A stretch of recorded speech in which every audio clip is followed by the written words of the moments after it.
It happened to be that I am an epileptic also. So when they first asked me to do this, nobody knew that I had epilepsy. So I was more than happy to do this event.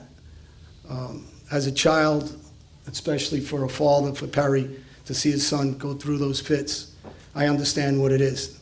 I had it since I'm a child. You go for tests, you're not sure if it's brain tumors, you're not sure what it is, you go for a litany of tests, and you find out it's epilepsy, which is a relief, but it also is devastating every time you have one of those fits. And that's why I'm here today. Not so much to talk about my mob life, my existence. I was a violent guy on the street. I killed, I shot dozens of guys. A lot of guys on the street didn't do what I did. They were involved in the street, but they weren't shooters. I happen to be a shooter. Not proud of that. That doesn't go away. I live with that every day. I speak about therapy. I speak about going to therapy and discussing why I did it. I'm not sure why I did it. I was a kid that came from a rough background, rough area, environment. I guess that's important. I look at a guy like Ron that's in the back, and he carries a gun on his side for the right reasons. I happen to carry it for the wrong reasons. So I stand here and I try to make up for that past and hopefully save one child at a time if we can.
changing my life. I lost a lot of people in my life. When I was doing time, they killed my childhood friend Buddy. I grew up with all my life. My own best friends killed my friend. That turned me off right there. I always killed for my friends. I never thought I would kill one of my friends. So, that's when I got a light bulb in my head. I said, you know what, this life ain't for me no more. And so now I'm over here in front of you people, which thank yous for coming. I truly appreciate it. And the next guy I'm gonna introduce is Johnny Alite. He lived a similar life like me. He's from Queens, and he has a story to tell too. But thanks for coming. I truly appreciate it. And I'm here if you want to talk to me. Say hi.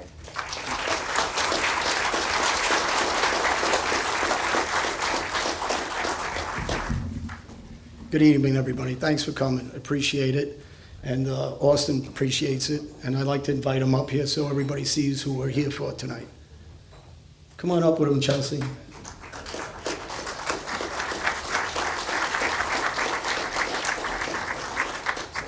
Say hello to everybody. Nice to see you guys. This is his good friend Chelsea. Everybody, this is Chelsea. Hi, thank you everyone for coming. I also have a book out. It's called Gotti's Rules. It's a life with the Gotti family and the involvement I had. That's one part of what we hear about tonight. The more serious part we hear about tonight is what goes on in anybody's lives as children to get involved in what we got involved in as we get older. We seem to get wiser.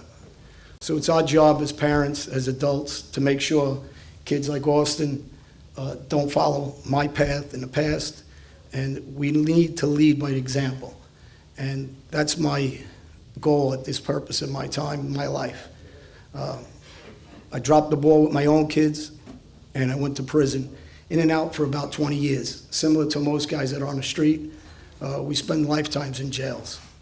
And unfortunately, people don't understand that it's in the public when this life gets glorified and glamorized, the treachery, the loyalty that doesn't exist, and the existence of how we exist, which is through crime, murder, shootings, robberies, drugs, gambling, anything that you can think of that's illegal on the streets, we do. As I turn my life around, especially this last 3 years, and I do these events, and I do events for epilepsy. It happened to be that I am an epileptic also. So when they first asked me to do this, nobody knew that I had epilepsy. So I was more than happy to do this event. As a child, especially for a father, for Perry, to see his son go through those fits, I understand what it is. I had it since I'm a child. You go for tests, you're not sure if it's brain tumors, you're not sure what it is, you go for a litany of tests, and you find out it's epilepsy, which is a relief, but it also is devastating every time you have one of those fits. Now, we played some videos earlier about our lives and some shows that we did. I did a lot of documentaries. I've done a lot of radio interviews, a ton of TV interviews. I've been out there. But life's really about this, and I hope everybody gets a kick out of this.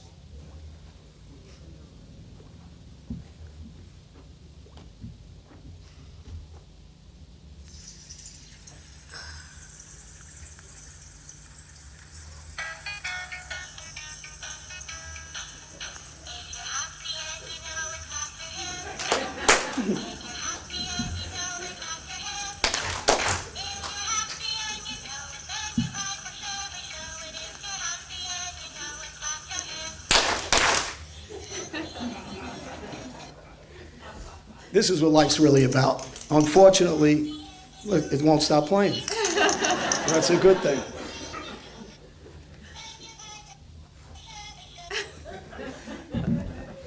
This is what life's really about. It's about enjoying. When you wake up every morning as a parent, as a grandparent, as an aunt, uncle, brother, sister, you're hoping you wake up and you're humble, you're full of pride, love, and you learn to teach things that you weren't taught, or hopefully you were taught and you didn't learn at the time.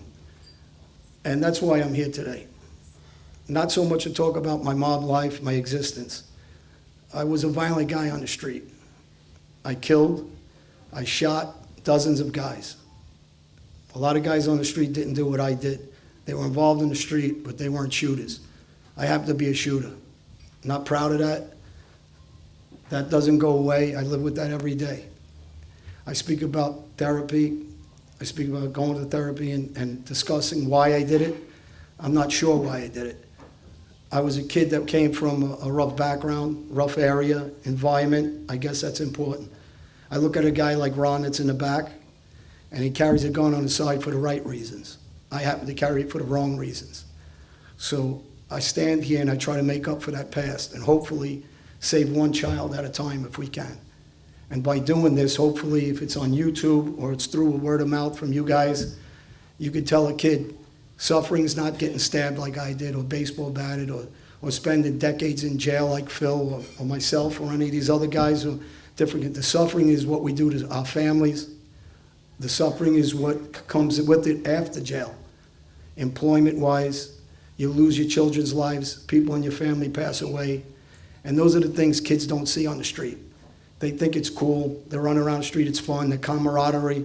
I joke at some of my talks and discussions and interviews, if I wanted camaraderie, I should have joined the bowling team. So what people really need to see is the real truth of the street.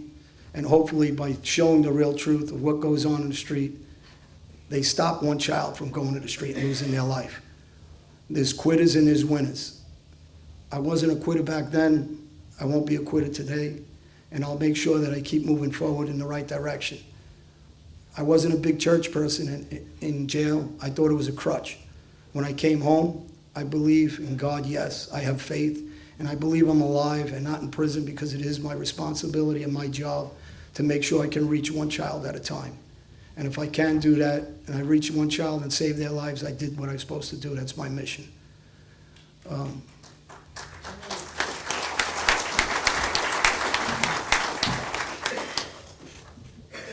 As far as this disease, I hope I'm happy everybody's here supporting. I hope we can continue to do something to stop it and help cure it, like a lot of diseases that are out there. So you guys know, if you know anybody that's interested, I don't come here looking for money or pays. I do it out of the heart and hopefully to give back to any organization that needs it. So if somebody knows anybody who wants to volunteer my name, I'd be glad to show for that also.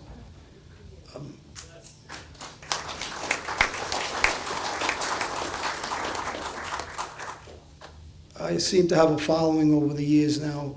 Through Europe, I did some shows that carried and I run into people and they joke and they tell me about how famous I am and that I'm somebody. And a gentleman recently said that, he wanted my autograph and my picture and he asked how much I charge and I kind of chuckled. And I said, I'm nobody. He says, so am I. I said, I just do it better than the rest of you. So I think that you got to stay humble. And do what's the right thing, which I didn't do in the past. And I don't make excuses. People make excuses for the way we grew up and, maybe the dysfunctionality of our family lives. That's an excuse. I don't blame anybody but myself. I had a college baseball scholarship, got injured, I lost it. I had a Series 7 test, I passed, and I lost that because of getting into trouble and becoming a felon. So I did have my opportunities. I blew them. There's no excuse for it. So nobody here will ever hear me make an excuse for what I did with my life. But I will tell you one thing. What you read and what you see on TV with any mob guys, and excuse my language if there are any kids out there, it's bullshit. It's glamour because you're not there watching. And it was graphic, my video of a guy I killed. I got to live with that every day. Whether he was going to kill me, not kill me, there's no excuses for that. And I happened to do that plenty of times. Not once, not twice, not 3 times. You can keep going. I testified that I shot over 40 guys. So I know what it is to use that pistol. I know what it is to live with it. I know what it is to speak to some of my victims' families. And I do that. So it's a hard thing to move on with. I can't go backwards. I can't keep saying I'm sorry. It doesn't do any good. It doesn't make anybody come back. The only thing I can do is try to save a life now. So that's what I do. If anybody's got any questions, I'll get into a little bit of the Gottis and the book if you want, and I'll tell you some things that people don't know with the legend. John Gotti Sr. was a boss of all bosses, he claims. His family uses that, and they can love him as a father. I've said it over and over again. As a grandfather, the kids can love him, but he's no hero. That hero's still standing back there, and guys like him.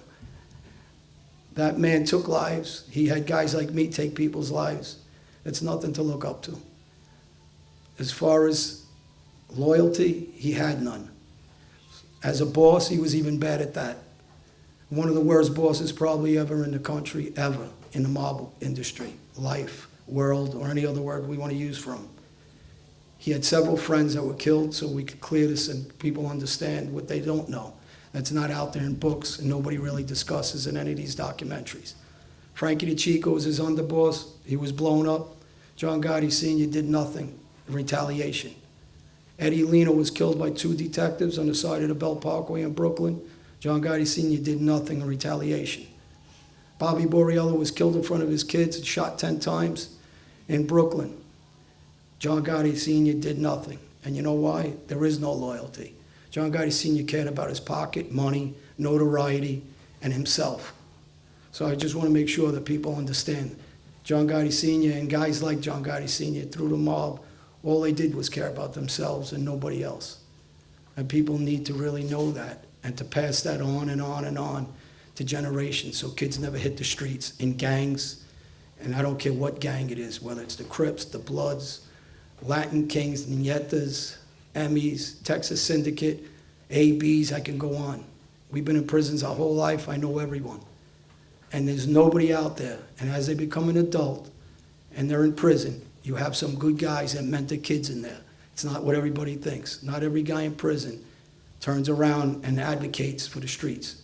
Some of them do dedicate their lives and are never getting out of prison and do the right thing and tell our kids, don't end up here. There's no shortcuts in life. If there's no school, go to work, labor. If you don't like the labor, do something else. Do tattoos, but work. Anything you do in life, drug dealer, killer, shooter, you work your way up in any aspect of life before you make it to the top. The difference is when you're on the street and you make it to the top, you're killing yourself every day, killing someone else, and inside you're dying. And that's the stuff that we live with today. That's really much I have to say to you guys. I hope that if there's any question you guys need to ask or curious, please ask, and I'll answer whatever you guys need to know. Yeah, I got a question. Do you see your life as generational compared to what's going on today in the black community, where the young black kids are doing what you did as far as going to the social clubs? They have no place else to go. They got no father at home, so they just see their drug dealers and the killers as, like you saw the good fellas. Well, I don't know so much if it's black kids. I think it's poverty. I have a lot of black friends and kids from the street. And what the problem is, what Jimmy said earlier, they don't have anybody mentoring them. I joined some programs where I mentor kids now. And a lot of the black families that what you're talking about is because they're coming from poor backgrounds, divorced families. And I tell the kids the same thing. Listen, there's kids out there that have been molested since they're babies. They become successful, they work hard, and they get past it. They don't use it as an excuse. There's kids out there whose fathers beat them, who are drug addicts or alcoholics, and they became successful. So you can use it as an excuse or not. It's why, and I talk to kids that are in similar situations as I was when I was growing up, and I don't use it as an excuse. I did what I did because I was an idiot, and I want everybody to understand that, and I tell kids that. Don't use it as a crutch with me, because it's not going to work. I says, that's a crutch. I made those choices. I might have followed the wrong guys, but I had chances to get away, and I didn't do it. I liked the money, I liked the notoriety, I liked the attention. I was a kid walking around getting anything I wanted. I lost millions. I owned everything. I owned nightclubs, businesses, drove sports cars. I had loads of women, and those are all the things that taught me to keep moving in the street and enjoying it. And it's the wrong way, because somewhere down that line, you're going to take that fall. And when you take that fall, I'm fortunate to be out here. Other guys never come back out here. I have tons of friends that died. My neighborhood was nicknamed Death Haven. Real name is Woodhaven. Cousins, family, killed, butchered, never found their bodies. I got phone calls from a friend of mine's father when his son was hogtied and put in a garbage in a dumpster in Brooklyn. That's no way to wake up as a parent. Now that I'm a parent, I didn't see my kids for years when I was in prisons. My ex-wife didn't let me see two of my children for years. I left them when they were 8. I came home when they were 20 and 21. You can never recover those years. That's the problem with the street, that the kids don't see because they're still young. And the only way they will respect that is not from a doctor or a therapist. They need to hear from guys like me or Phil or Jimmy or Frank or somebody that understands the life and can give them some life experience, hopefully get in their ear a little bit, mentor them, be a positive person in their life, and maybe change their thinking process. Most kids, you're really not going to change. I can't lie to myself. You try to, but if you can get a handful of them, at least we're saving a handful of kids. So the best feeling in the world is to know that you saved a life, not took a life. And that makes up for what I used to do. Any other questions? Anybody curious about anything, want to know anything? I appreciate everybody being here. He's a great kid. This cause is really something that I believe in, obviously, being an epileptic. And if anybody wants to reach me or talk to me or ask any questions, I'm on Facebook, I'm on Twitter, I'm on Instagram. I'm very accessible for anybody to Skype me with a child that's in trouble. I don't charge any of that. Anybody wants at any time, do not feel funny. I'm available 24 hours a day for any kid. But thank you all for coming. Appreciate it.